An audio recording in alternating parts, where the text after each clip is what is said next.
నమస్కారం మేడం. నమస్కారం మేడం, పాకిస్తాన్ వాళ్ళు ఇండియా వాళ్ళని ఏం చేయలేక సామాన్య ప్రజలను చంపే ప్రయత్నం చేస్తున్నారు. అందులో 15 to 16 మంది చనిపోయారు. మీ అభిప్రాయం ఏంటి దీని మీద? ఏం చెప్పాలనుకుంటున్నారు? ఇండియాని పీకే లాకే దమ్ము వాళ్ళకి లేదు. ప్రధానమంత్రి కాళ్ళబేరానికి వచ్చాడు. ప్రధానమంత్రి చైనా వాళ్ళతో చేయగలిగి మా మీద యుద్ధం ఆపమని వచ్చాడు. అసలు ఫస్ట్ వెళ్ళిన వాళ్ళ మీదకి వీళ్ళు గెలకటం ఎందుకు? గెలికి వాళ్ళ దేశం వరకు వాళ్ళు ఇంతటి రచ్చని ఇంతటి ప్రాణ నష్టాన్ని తెచ్చుకోవడం ఎందుకు? ఊరుకోమని ఇంత ముందర ఆర్టికల్ 370 ఏదో పట్టుకొచ్చారు కదా మోడీ గారు పాకిస్తాన్ మీద. అది తీసుకొచ్చి కాశ్మీర్ని మేమే వాల్చుకున్నాం కదా, మనమే లాక్కున్నాం కదా. 360 పట్టుకొచ్చినప్పుడు మరి మనమే వాల్చుకున్నప్పుడు మనకు వదిలేయాలా? పర్యాటకులకు వాళ్ళు కూడా వచ్చి చూసుకోవాలి, లేకపోతే వదిలేయాలి. ఏంటంటే ఈ ప్రపంచంలో ఎవరైనా ఎక్కడికైనా వెళ్ళే రైట్స్, ఎలాగైనా బ్రతికే హక్కులు ఉంటాయి కనుక సరదాగా చూడటానికి పోయిన వాళ్ళని చంపి ఇక్కడ మన ఇండియాని ఏమీ చేయలేక, అది కూడా హిందువా కాదా అని చెప్పి అడిగి మరీ చంపేశారు. ఇంతటి దుర్మార్గానికి, ఇంతటి రాక్షసత్వానికి ఒడికడుతున్నారంటే మరి ఆ ప్రధాని ఏం చేస్తున్నాడు? ఈ యుద్ధాన్ని అతను ఎందుకని విరమించుకోలేకపోతున్నాడు? ఫస్ట్ ప్రధాని అనేవాడు ఒకడు ఆపేసాడంటే యువతల సైడ్ నుంచి మన ప్రధాని కూడా మన సైనికులను కూడా ఆపుతాడు. అటువంటిది ఆపకుండా అతను అలా మరి ఎందుకు ఇంట్లో కూర్చొని, అంటే తన ఫ్యామిలీ వరకు సేఫ్టీగా ఉంటే చాలా, తన దేశంలో ప్రజలు సేఫ్టీగా ఉండొద్దా? ఒక యాంకర్ ఏడుస్తుంది మా పాకిస్తానీయులు అందరినీ చంపేస్తున్నారని. అసలు మీ పాకిస్తానీయుడు అనేవాడే మా ఇండియన్ కంట్రీలో అడుగుపెట్టి మా ఇండియాని చంపబట్టే కదా మేము మీ మీదకి పోటెత్తాం. ఎన్నో ఏళ్ళు ఎదురు చూసి ఇంకా ఆపుకోలేక చేసేసాం. మరి చేసామంటే నువ్వు అనేవాడివి ఆగి ఇప్పటికైనా మించిపోయింది ఏం లేదు. ఓ పాకిస్తానీయుడా, నీకు విన్నవిస్తున్నాను, రాజీకి రా. కాళ్ళే పట్టుకుంటావో గడ్డాలే పట్టుకుంటావో మా ఇండియా కాళ్ళే మొక్కుతావో మొక్కు, మేము ఆపేస్తాం. అటు సైడ్ నీకు ప్రాణ నష్టం జరగదు, మాకు ప్రాణ నష్టం జరగదు. మాకు 10ల సంఖ్యలో ప్రాణ నష్టం జరుగుతుందంటే నీకు 100ల సంఖ్యలో ప్రాణ నష్టం జరుగుతుంది. ఇది కావాలా? నీ పాకిస్తానీయులకు తల్లి కడుపు కోత, భార్యలు పసుపు కుంకాలు తెంచుకుంటావా? మా ఇండియన్ తల్లుల కడుపు కోతలు అండ్ భార్యల సింధూరాలు తుడిపేస్తావో ఆలోచించుకో. నీవు ఏం చేసినా సరే ఇక్కడ ఆగేదైతే లేదు. ఇక్కడ ఉన్నవాడు ఎవడో తెలుసా? మోడీ. నరేంద్ర మోడీ అంటేనే వెన్నులో వణుకు పుట్టిస్తాడు. ఇంతకు ముందర ఇలాగే చేస్తే ఎక్కడెక్కడ బాంబులు పెట్టి ఎక్కడెక్కడ లేపేశాడో తెలియలేదా నీకు? అప్పుడు నువ్వు ప్రధానిగానే ఉన్నావా? ఉన్నవాడివైతే ఇవన్నీ నీకు తెలియవా? తెలుసుకొని రాజీకి రా. ఒక పసిపచ్చలారని ముక్కు పచ్చలారని పసివాళ్ళయా, కాళ్ళకు పారాని ఆరలేదు. ఇండియనా కాదా, లేకపోతే నువ్వు ముస్లిమా కాదా అని ప్యాంట్ ఓడి తీసి చంపుతారా మీ వాళ్ళు? ఇంత దుర్మార్గమా? మానవత్వం లేదా మీకు? అవతల ఆడపిల్ల ఉంది, ఆడపిల్ల ముందు అలా భర్త బట్టలు ఉపదిస్తే ఆ అమ్మాయి సిగ్గేమవుతుందనే ఆలోచన లేదా మీకు? నీకు ఒక కూతురుంటే నీ కూతురు భర్త అనేవాడు ఇటువంటి దానికి వదిలి చూడు. వాడు చచ్చిపోతే అప్పుడు నీ బిడ్డ బాధ తెలుస్తుంది. అదే నీకు ఒక కొడుకుంటే వాడిని వదిలి చూడు, వాడు చచ్చిపోతే అప్పుడు నీకు కడుపుకోతే ఏంటో తెలుస్తుంది. నీకు పిల్లలు లేరా? నువ్వు గుడ్డుపోతాడువా? ఒక మహిళగా, ఒక తల్లిగా, మా ఇండియన్ భారత మాతగా అడుగుతున్నాను, చెప్పు సమాధానం నాకు. అంటే ఓ పక్క ఉగ్రవాదాన్ని పెంచట్లేదు అంటూనే ఉగ్రవాదులకు నివాళులు అర్పిస్తుంది పాక్ ప్రభుత్వం. ఎందుకు? ఏం లాభం? నువ్వు ఏ నివాళులు అర్పించినా ఏమర్పించినా వేస్ట్. ఫస్ట్ ఇదొకటి తెలుసుకో. ఇకనైనా బుద్ధి తెచ్చుకొని నువ్వు ఆగిపోయావా సరే, లేకపోతే నువ్వు ఇలాగే వెళతా ఉంటే నీ దేశంలో పచ్చ గడ్డి కూడా మలవకుండా చేస్తాం. కింద భూమి మీద పచ్చి గడ్డి కూడా మలవనివ్వం. అంతటి అరాచకానికి మేము దిగ్గలం. కాకపోతే మా దగ్గర మానవత్వం ఉంది, ప్రేమ దయాగుణాలు ఉన్నాయి. మా ఇండియన్ మహిళలు చెబితే మా ఇండియన్ బిడ్డలు వింటారు, మా ఇండియన్ తల్లులు చెబితే ఆ కొడుకులు వింటారు. అలాగే మోడీ గారి తల్లి ఏం చెప్పిందో మోడీ గారు విన్నారు, అమల్లో పెట్టారు. నీ దేశం పతనం మొదలయ్యింది.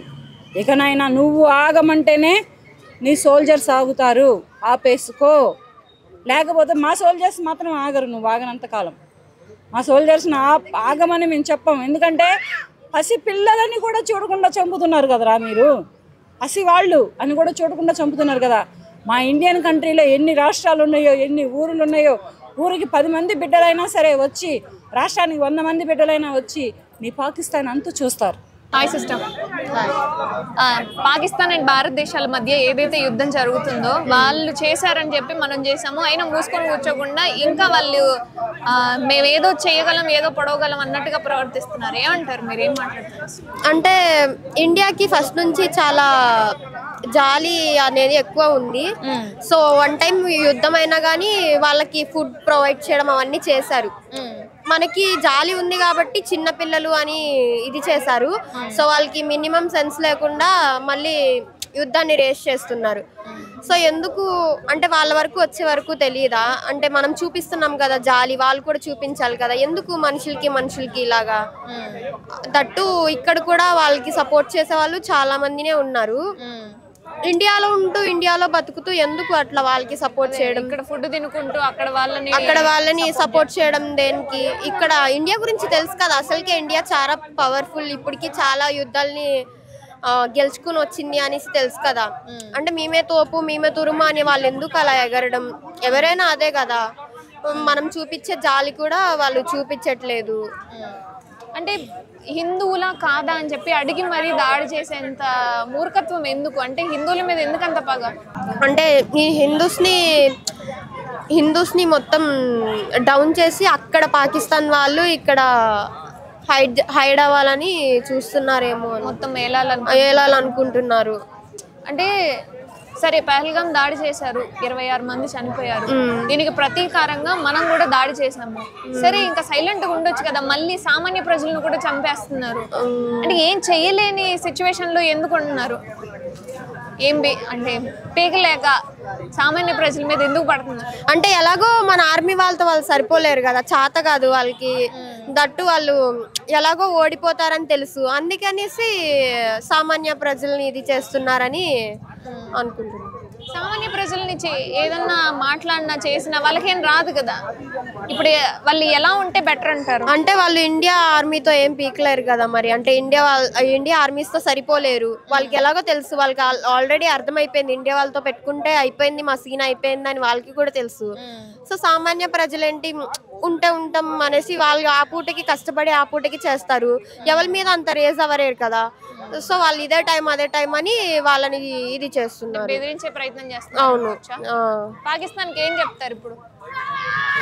పాకిస్తాన్కి నేను చెప్పేది ఒకటే, ఇండియా వాళ్ళని తక్కువ చేసి చూడకండి, వాళ్ళతో పెట్టుకుంటే అయిపోతుంది, మీ బతుక అయిపోయినట్టే. ఇంకా కథం, మీరు మాకు సిచ్యువేషన్ అర్థమైపోయింది, అది మీకు కూడా తెలుసు. మీరు ఎంతలో ఉండాలో అంతలో ఉంటే మీకు మంచిది. Hi sir. సార్, పహల్గాం దాడికి ప్రతీకారంగా మనం మరొక యుద్ధం చేయడం జరిగింది. అందులో 80 నుంచి 100 మంది దాకా చనిపోయారు. అండ్ రిటర్న్ మళ్ళీ పాకిస్తాన్ కూడా యుద్ధం చేస్తుంది మూసుకోకుండా. అంటే ఏంటి వాళ్ళ ధైర్యం ఏంటంటారు అసలు? వాళ్ళ ధైర్యం ఏమీ లేదండి. ఊరికే ఇలా పైపైన కమించుకుంటూ ఇండియానే యుద్ధం చేసిందని చెప్పి బూచిగా చూపించి రేపు పొద్దున్న యుద్ధంలో పాల్గొన్నా సరే కానీ వాళ్ళు నాశనం అయిపోయినా కానీ వాళ్ళు తప్పు లేకుండా ఇండియానే కొట్టింది అని నిరూపించడం కోసం ఎత్తుగడ వేస్తున్నటువంటి నాటకాలు.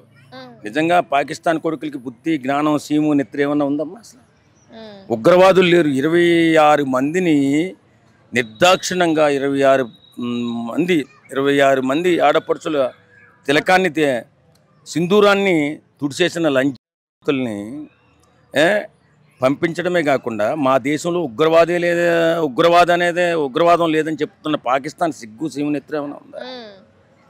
నిజంగా అలాంటి విధవల్ని ఏరిపారేయడానికి నిజంగా మోడీ గారు తీసుకున్న నిర్ణయం అద్భుతమైన నిర్ణయం.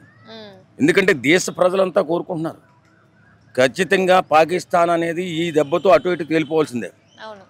ఆ కొడుకులు 70 సంవత్సరాల నుంచి ఎన్ని సంవత్సరాలు భరిస్తామమ్మా? ఇంతమందిని మన బిడ్డలను చంపేస్తుంటే ఎన్ని సంవత్సరాలు భరిస్తాం? ఈ సంస్కృతి ఏంటి, ఈ నాగరికత ఏంటి? మానవత్వం లేని కుక్కలు పాకిస్తానీ ఉగ్రవాదులు. వాళ్ళు ఉగ్రవాదులు కాదంట, వాళ్ళంటే స్వతంత్ర సమరయోధులు అంట. అంటే మనం ఉగ్రవాదులు అంటున్నాం, వాళ్ళకంటే వాళ్ళు స్వతంత్ర సమరయోధులు అంట. ఏం స్వతంత్రం కావాలి వాళ్ళకి? అంటే హిందూ నాశనం అయిపోవడం కావాలా? హిందూ ఆడబిడ్డలు నాశనం అయిపోవడం కావాలా? హిందూ ప్రజలు చచ్చిపోవాలా?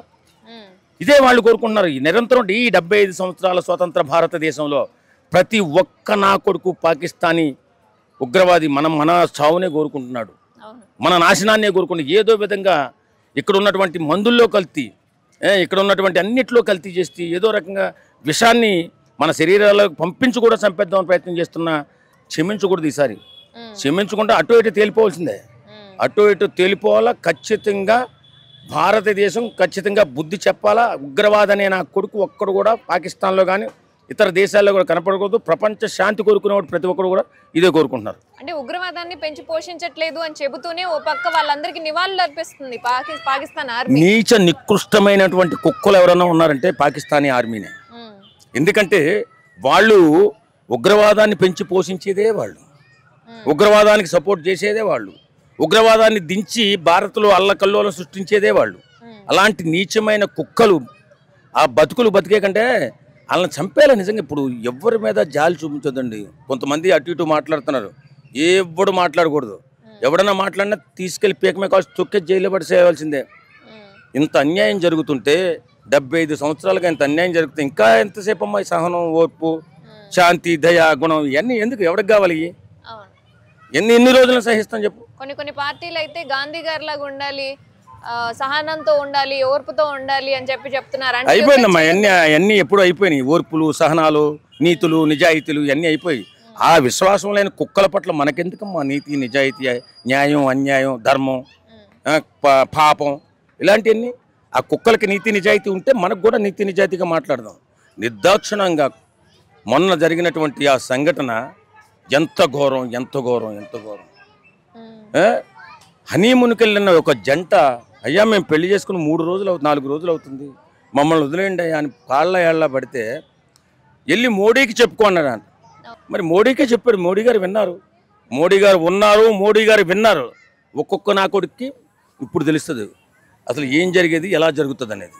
మరి హైదరాబాద్ పరిస్థితి ఏంటి సార్? అంటే హైదరాబాద్లో చాలా జాగ్రత్తగా అన్ని పరిసరాలు అబ్జర్వేషన్లో పెట్టాలి పోలీసు వారు. ఖచ్చితంగా అబ్జర్వేషన్లో పెడితేనే రేపొద్దున ఎలాంటి అవాంఛనీయ సంఘటనలు జరగకుండా శాంతి సౌఖ్యంగా ఉండగలుగుతాం. లేదు అని స్లీపర్ సెల్స్ గట్రా ఉన్నాయంటున్నారు. పరిస్థితులు కూడా ఈ మధ్య కొత్తగా కనపడుతున్నాయి. అందరూ చాలా జాగ్రత్తగా ఉండాలి. ప్రతి కుటుంబం కూడా ఇందులో చాలా జాగ్రత్త వహించాలి. మనం మన బిడ్డల పట్ల ఎంత జాగ్రత్తగా ఉంటామో మన కుటుంబం గురించి కూడా చాలా జాగ్రత్తగా ఉండాలి. అబ్జర్వేషన్ చేస్తూ ఉండాలా, పరిసరాలు పరిశీలిస్తూ ఉండాలా.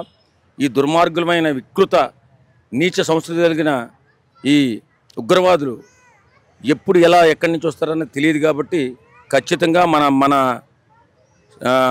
సెక్యూరిటీ మనమే చూసుకోవాలి. ఎందుకంటే పోలీసులు అందరూ కూడా ప్రతి కుటుంబానికి కాపలాలు కాయలేరు కదా. వాళ్ళు అన్నీ అబ్జర్వ్ చేస్తూనే ఉన్నారు.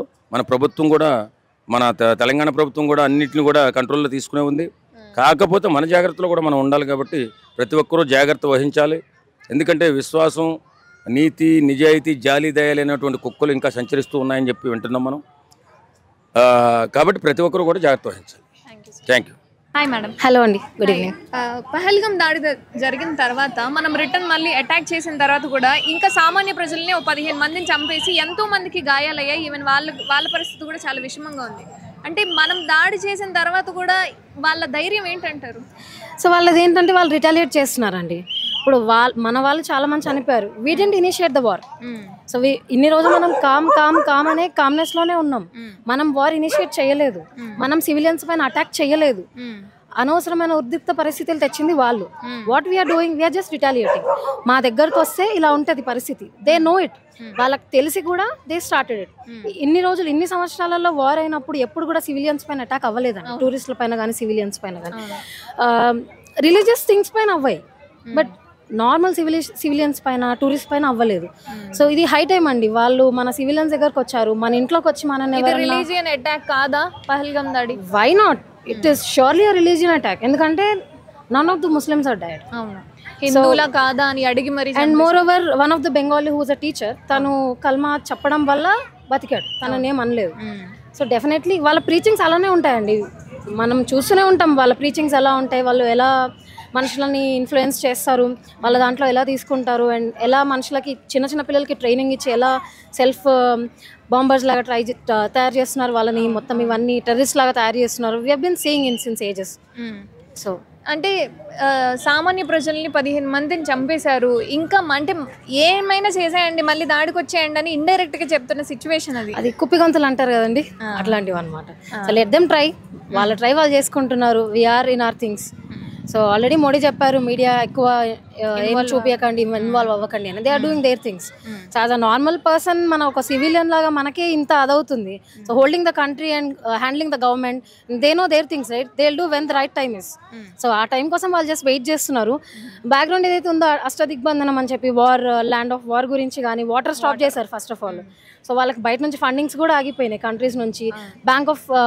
వరల్డ్ బ్యాంక్ దగ్గర కూడా వెళ్ళి మన వాళ్ళు ఇది పెట్టుకున్నారనమాట. సో సపోర్ట్ చేస్తున్నారు, చేయనివ్వండి. సో న్యాయం మన వైపు ఉంది. Everybody knows, the world knows what we are. ఇన్ని రోజులు ఊరుకున్నాం. అసలు వాళ్ళకి ఆ ఇంటిగ్రల్ పార్ట్ ఇది మనది.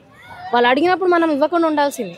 But what ever it is, ఆ ఇండిపెండెన్స్ మూమెంట్లో ఏదైతే కొంతమంది దానివల్ల ఏదైతే వాళ్ళ సద్బుద్ధి వల్ల చేసుకున్నారో దానివల్ల మొత్తం కంట్రీ ఎఫెక్ట్ అయ్యింది.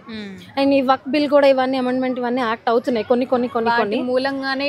కరెక్ట్, అవనియండి, పర్లేదు. కొన్ని జరగాలంటే కొన్ని జరగాల్సినవి. We're taking our things back. ఇప్పుడు ఒక ఫ్యామిలీలో ఎలా అంటే, ఇది మన ల్యాండ్ అని మన పూర్వీకులు మనకు చెప్పిన తర్వాత కొంతమంది దాన్ని గ్రాప్ చేసి మన దగ్గర పర్టికులర్ డాక్యుమెంట్స్ ఉన్న తర్వాత కూడా it's arts, we know it.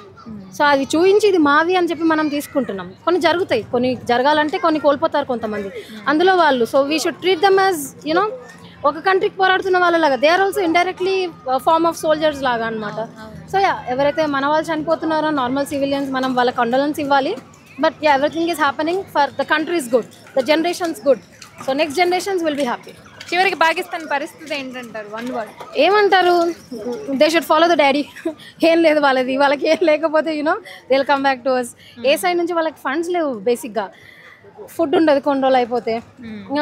People మంచోళ్ళండి. It is not that people చాలా ఎఫెక్ట్ అవుతున్నారు.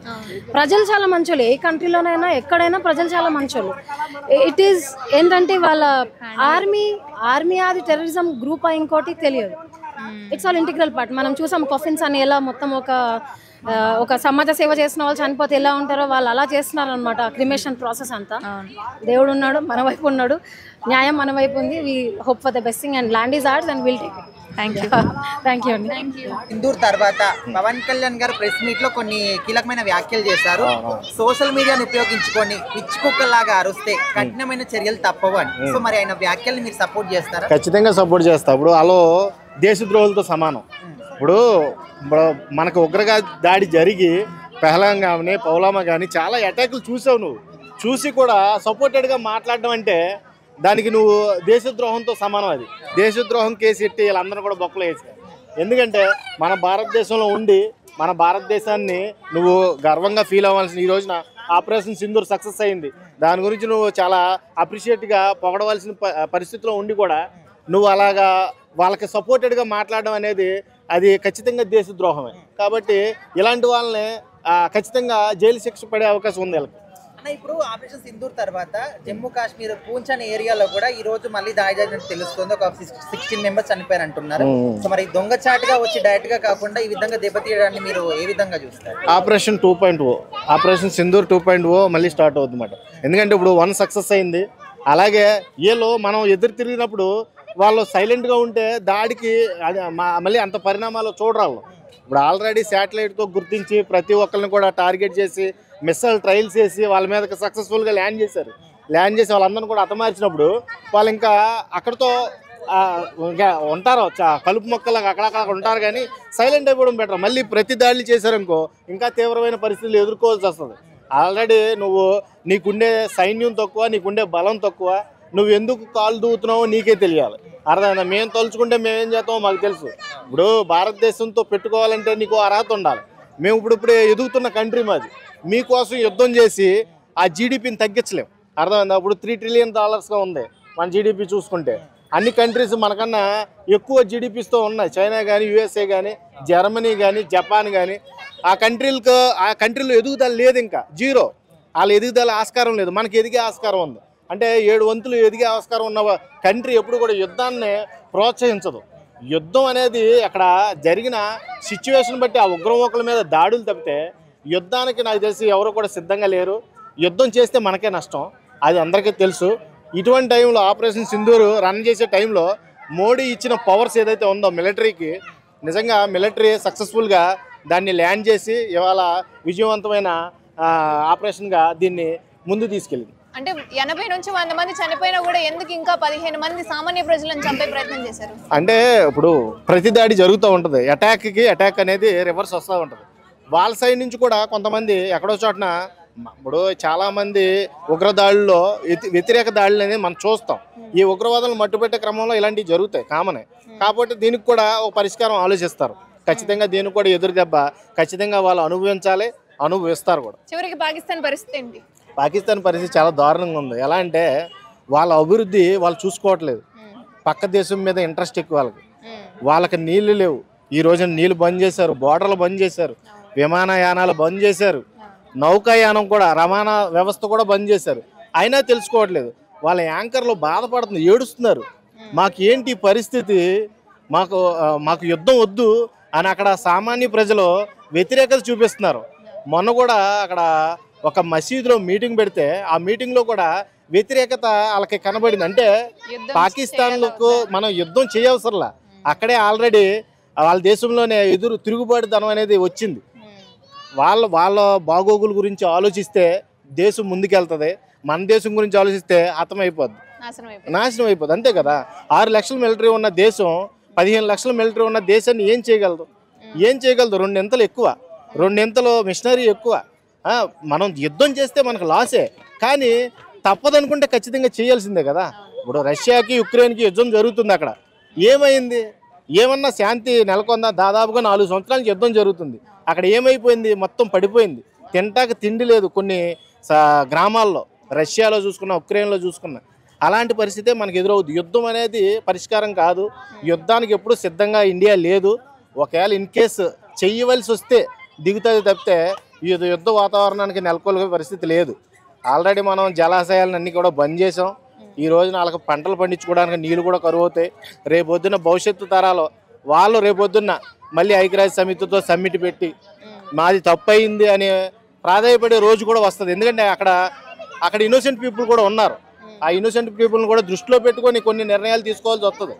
కాబట్టి యుద్ధం అనేది ఎప్పుడు కూడా ఇరు పక్షాలు కూడా, ఆ కంట్రీకైనా మన కంట్రీకైనా మంచిది కాదు.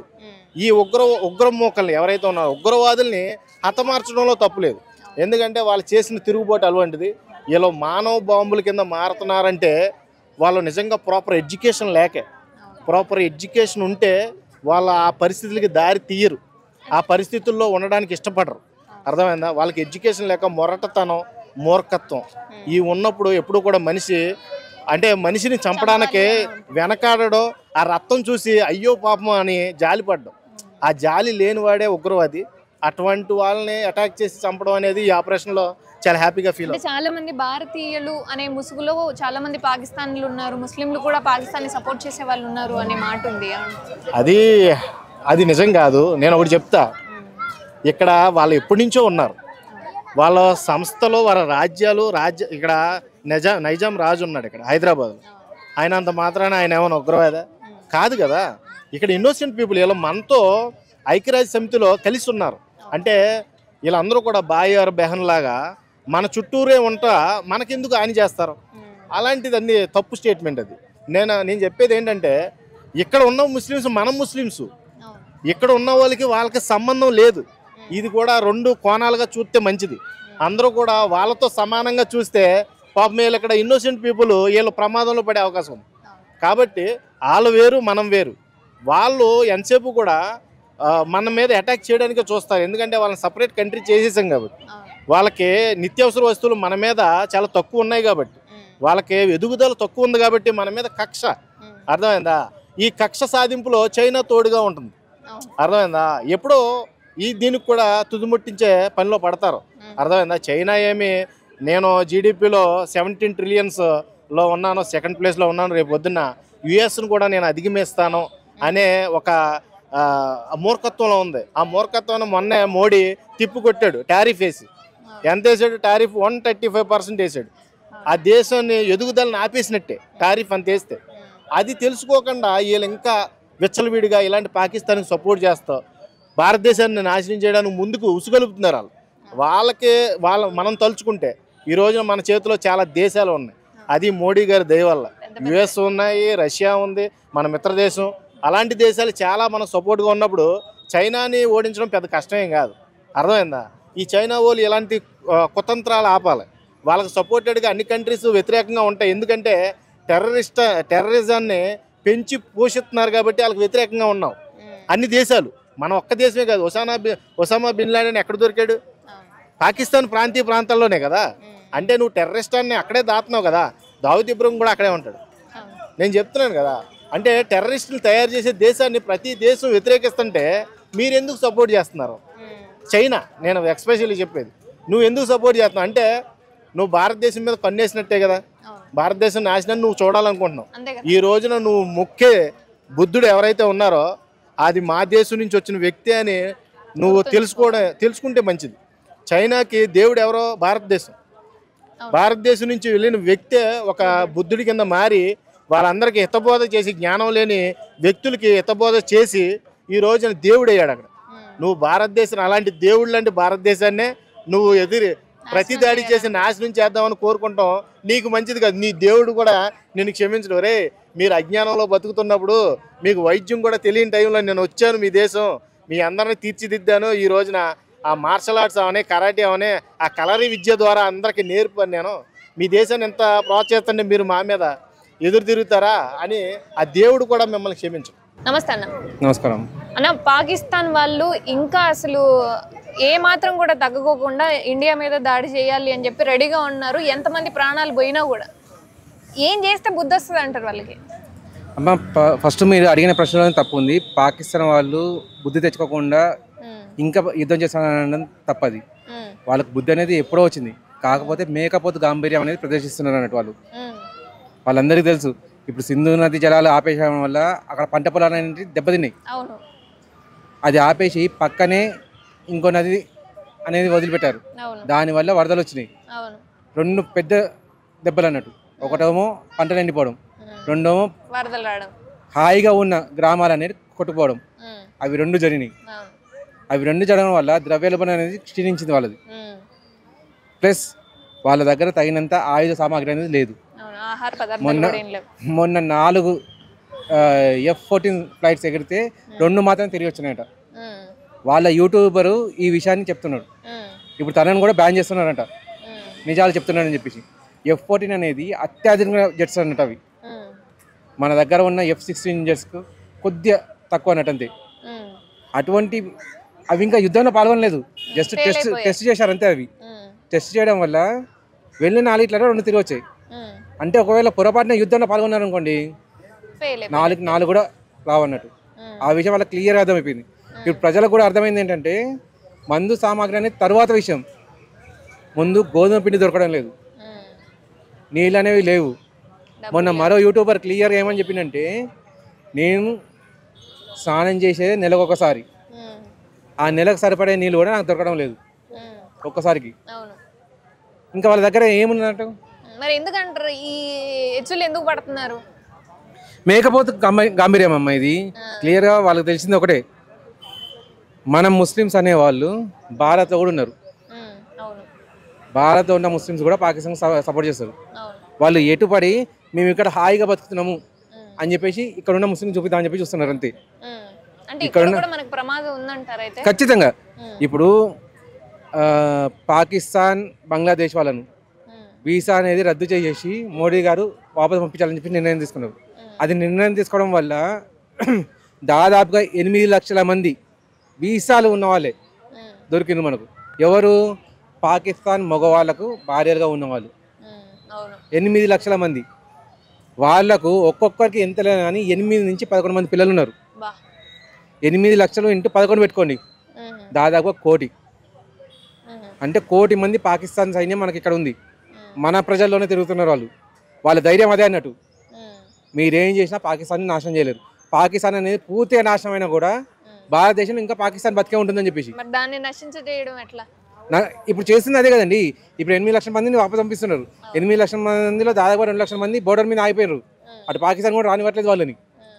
మీరు మా పౌరులు కాదు, మేము రానివ్వమని చెప్పేసి. ఇప్పుడు ఆ 2 లక్షల మందికి కూడా ఇక్కడనే పిల్లలు ఉన్నారు. వెళ్ళిపోయిన 6 లక్షల మంది కూడా ఇక్కడనే పిల్లలు ఉన్నారు.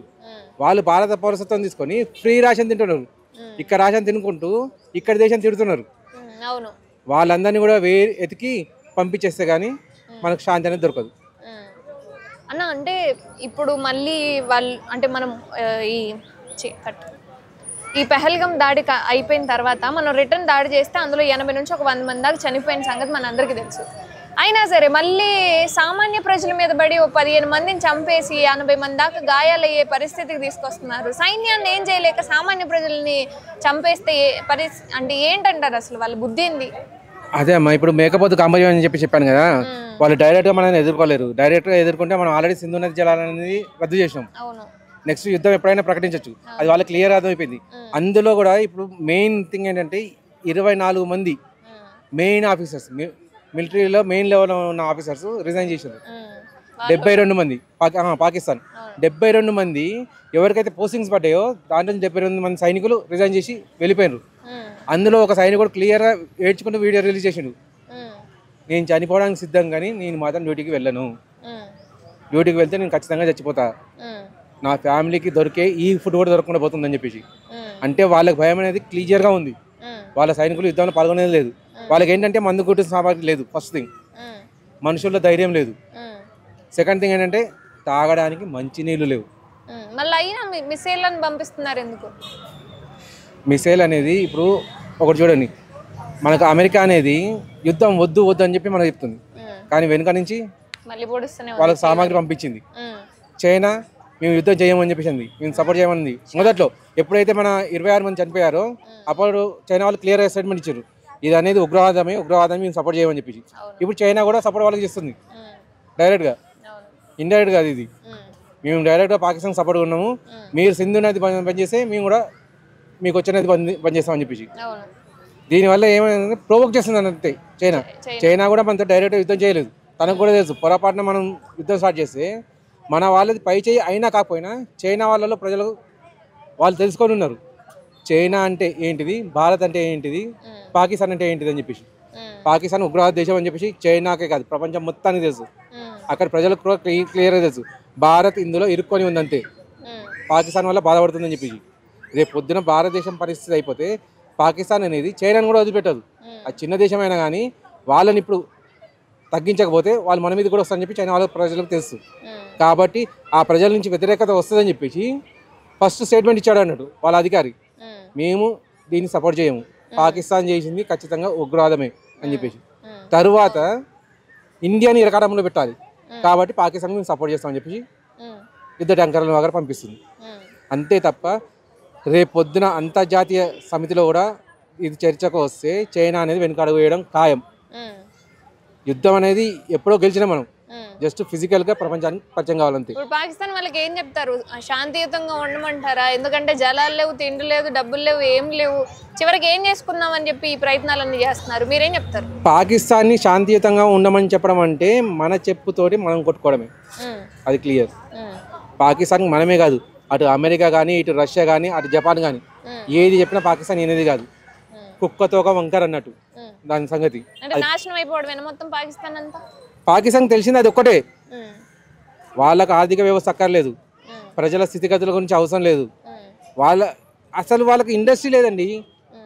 ఇండస్ట్రీ భూమి అనేది ఎంతో వెనుకబెట్టే బెంగాల్లో కూడా ఒకప్పుడు ఇండస్ట్రీ భూమి ఉండేది. సిపిఎం అనేది పార్టీ వచ్చాక ఇండస్ట్రీ అనేది నాశనమైంది. దానికంటే ముందే పాకిస్తాన్ నాశనం అయిపోయింది. అప్పటి నుంచి కూడా వాడు ఇండస్ట్రీని పట్టించుకోవట్లేదు. వాళ్ళు కేవలం కోరుకునేది ఏంటంటే ఉగ్రవాదాన్ని, తద్వారా ఈ ముస్లిం దేశాల నుంచి ఫండ్స్ తెచ్చుకుందాం అని చెప్పేసి. ఇప్పుడు ముస్లిం దేశాలకు కూడా క్లియర్ అర్థమైపోయింది పాకిస్తాన్ వల్ల అయ్యేది ఏం లేదు, అది ఏ దేశాన్ని పొందలేదు. అంతెందుకని ఈ పక్కన ఉన్న బలూచిస్తాన్ చిన్న దేశం, మన శ్రీలంక లాంటి దేశం, అది మామూలు కొట్టలేదు, గుడ్డలు కూడా తీసి కొట్టిందంటారు ఆ రకంగా. అది కొట్టిన తర్వాత ఇంకా ముస్లిం దేశాల్లో పర్వేముంటుంది పాకిస్తాన్ ని.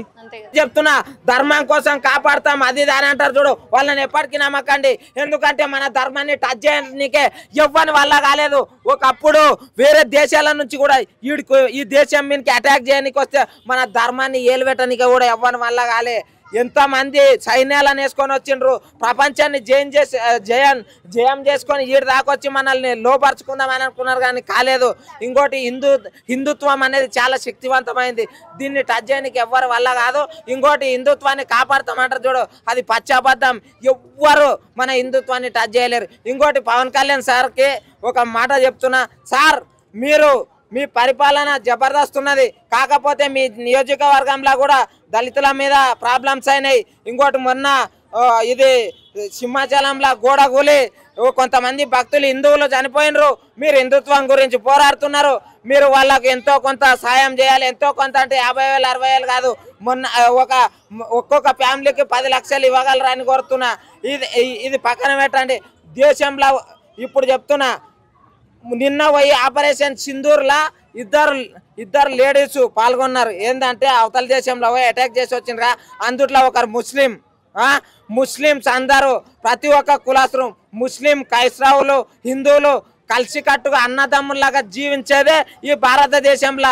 ప్రతి ఒక్కరు కొట్టుకోరు తిట్టుకోరు మంచిగా ఉంటారు. మనం అందరం బాయ్ బాయ్ అని మనం ఒక్కటే లెక్క మీద ఉంటేనే అవతలకెళ్ళి ఎవడు మన దేశం మీదకి రాడు. మనం కొట్టుకుంటేనే ప్రతి ఒక్కరికి అవతలకి సందాయి ఓడు మన మీదకి వస్తాడు. అర్థమవుతున్నదా? ఇప్పటికైనా ప్రతి ఒక్కరు మారినరు. ప్రతి ఒక్క పార్టీ నుంచి వెళ్ళి సపోర్ట్ చేసింది చూడు, నాకు ఇది బాగా నచ్చింది. అసదుద్దీన్ ఓవైసీ కూడా భారత్ మాతాకి జై ఎప్పుడు అనలేడు, భారత్ కి జై అని అన్నాడు చూడు నిన్న. నాకు అది బాగా నచ్చింది. ఆయన ఒక్కటే కాదు, రేవంత్ రెడ్డి సార్ సపోర్ట్ చేసిండ్రు, రాహుల్ గాంధీ సార్ సపోర్ట్ చేసిండ్రు, ప్రతి ఒక్కరు సపోర్ట్ చేసిండ్రు. ఇంకోటి మోదీ సార్కి శిరాశి వంచి వందనాలు. ఎందుకంటే సార్ భద్రత విషయంలో కానీ మన దేశం మీదకి చీమ కూడా గర్వన్నట్టు చూస్తాడు. అలాంటిది మొన్న ఏదో ప్లాన్ ప్రకారంగా మన దేశం మీదకి వచ్చిండ్రు. నాకు ఇది మాత్రం బాగా నచ్చలేదు. కాకపోతే ఈ దాని ప్రకారంగా మన దేశాన్ని మనమే చేతిలో గుప్పెట్లో పెట్టుకొని కాపాడుకోవాలని ఇది మాత్రం మైండ్లో పెట్టుకొని ప్రతి ఒక్కరు ఆలోచన చేయాల్సిన విషయం. అర్థమవుతుందా?